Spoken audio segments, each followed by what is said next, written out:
Hey, what's up, guys? It's Oakley, and some cool news. CH just tweeted this out. Prepare to receive important news tomorrow. It's the dawn of a new age, and accompanying that is going to be this painting or this piece of art depicting a pensive man sitting at his desk, some kind of somber, eerie lighting. He's got a goblet, a candle, and he's sitting there reading or attempting to read some parchment.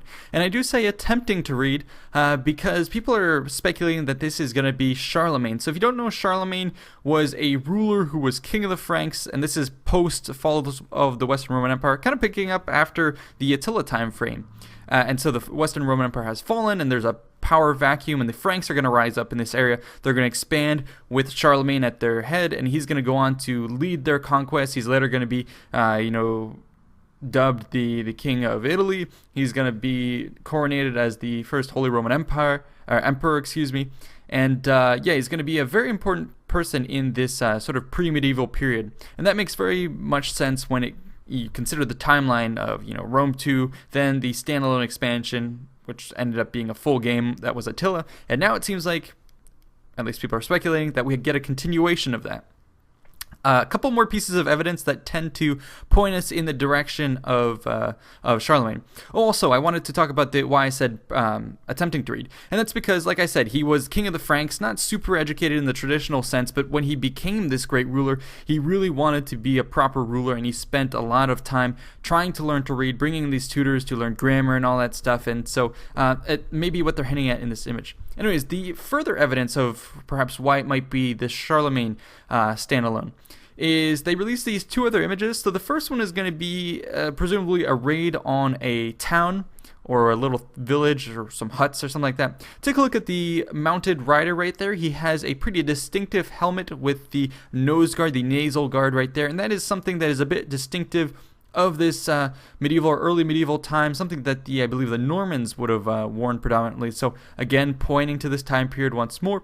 They also released this second image, which is just going to be some farmers in the fields collecting wheat or whatnot. That doesn't really give us too much of an idea of the time frame, but it does set the mood a bit. The artwork does seem very familiar to Attila. And perhaps the last final nail in the coffin as to why I think it is probably going to be a Charlemagne game is this bit of code that people have dug up. And this was in the past. This isn't recently. People had dug this up way back, and we were wondering, what is this? And it was a little bit of script alluding to, CHA underscore. So the CHA probably means Charlemagne.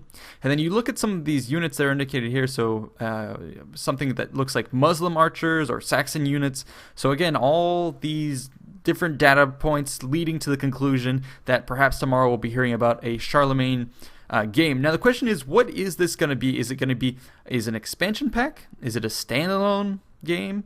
Or is it going to be a fully new title?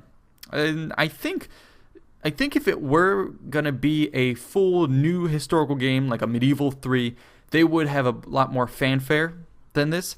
In my eyes, the way they're approaching this, it's probably going to be something like a standalone expansion to Attila, very much like what we had with Fall of the Samurai for Shogun 2. I think that makes a lot of sense, and it's kind of cool that they're getting this continuation from Rome 2, the rise of the Roman Empire, then to Attila, the fall of the Western Roman Empire, to now presumably going to be, what rises up from the ashes right through there. So we've never really had this straight up continuation in the historical series, but I'm very interested to see that. Anyways, if it ends up being Charlemagne, or even if it doesn't end up being Charlemagne, I do recommend that you check out Dan Carlin's hardcore history podcast called Thor's Angels. It covers this period spectacularly. If you haven't heard Dan Carlin before, his stuff is really great. He does these long history documentaries, but it's not like history in a class. He does a very good job structuring it. He constructs these narratives with a spine, which is going to be, he looks at history through a certain lens, in the sense like, let's explore this certain facet of the period. And one of the big things he talks about here is, what happens when you have, he makes the analogy of what happens when the Roman Empire collapses in the West. You have infrastructure that disappears, and he starts off this podcast talking about, how could we make sense of this in today's world? And he says, consider what would happen if our world today lost the internet. It just disappeared. And how would we then, over the years, cope and create a new world in the absence of internet. And he says that is kind of what happened in this period, and that's how he begins the introduction. The whole breadth of this podcast is awesome. He covers a lot of Charlemagne, a lot of his empire, a lot of great stuff to get you in the mood. So anyways, definitely check that out. I'll link it below. And stay tuned for more news tomorrow. See you guys then. Peace out.